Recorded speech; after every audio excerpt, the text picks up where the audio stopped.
bukid. Wala eh, gutom na, uhaw na pati. Ngawit tayo ng nyug. Kain muna tayo ng buko.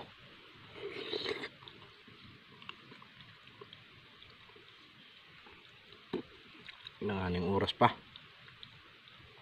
hindi pa pwedeng umuwi, maaga pa, alas 10 pala ang, alas 10:30. Mamaya pa ang uwian, alas 12.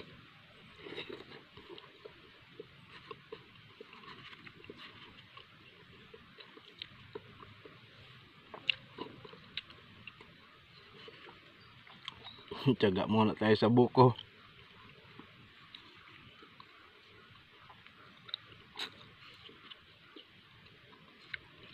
Ganito talaga ang buhay. Kasama ko yung aking alalay. Awan kong kinain yung kanyang buko. Papakita ko sa inyo aking alalay. Yan ang kabarkada ko dito sa bukid. Ulo! Oh! Ulo! Kabarkada ko sa bukid. Dito na. Dumating na. Ulit din ito sa buko. Yan o. Ay, wala eh. Naubusan ko na siya eh. Isang buo lang yung kinuha ko. Ano? O, tingin ka muna sa camera. Yan. Pagod ka rin naman eh. Ayan o, kawit natin. Ayan, taas. Ito ang ating kinawit. Kunti lang. Sukal. Napakabilis ng napakabilis ng damo. Napakabilis tumaas. Gawa natin ay tabas, kawit.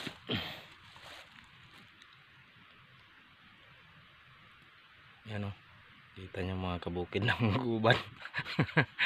Nandyan lang ang mga labuyo sa una-unahan konti. Malapit lang dito yung iba. Yung iba malayo na rin. Diyan sa gubat. Ito ang aking rito. Binabantayan.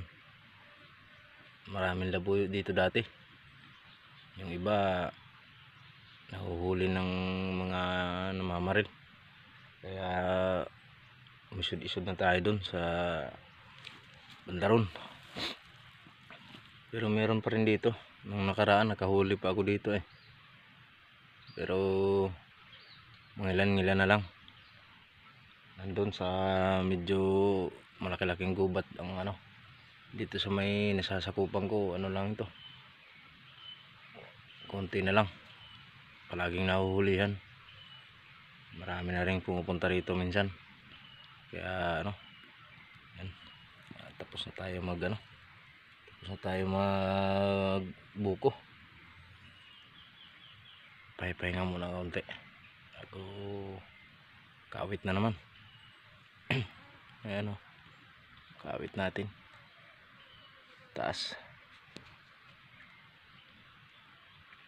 Pahinga lang habang medyo pa ang araw. Pagka malilom-lilom na, medyo natakpan ng ulap, sa tayo kakawit na uli. Ganyan lang mga kabukid ang simpleng pamumuhay pero marangal. Matyaga ka lang, masipag dito sa bukid. Ayan o.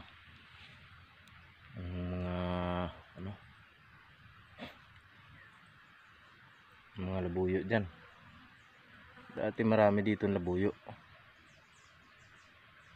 Kanina mayroon ako nakita doon. Pero maliit pa. Isang inahin at saka isang sisiw.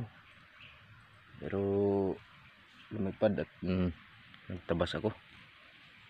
Tinabasan ko muna yung daanan ko at hindi na makita. Dati malinis ito palagi, may dinadaanan ko. Kaya lang ngayon medyo naagad ako ng ano, napakabilis ng damo. Marami kasi tayong pinagkakaabalahan kabukid. May mga hayop, tanim ng saging, tanim ng niyog, tsaka mais.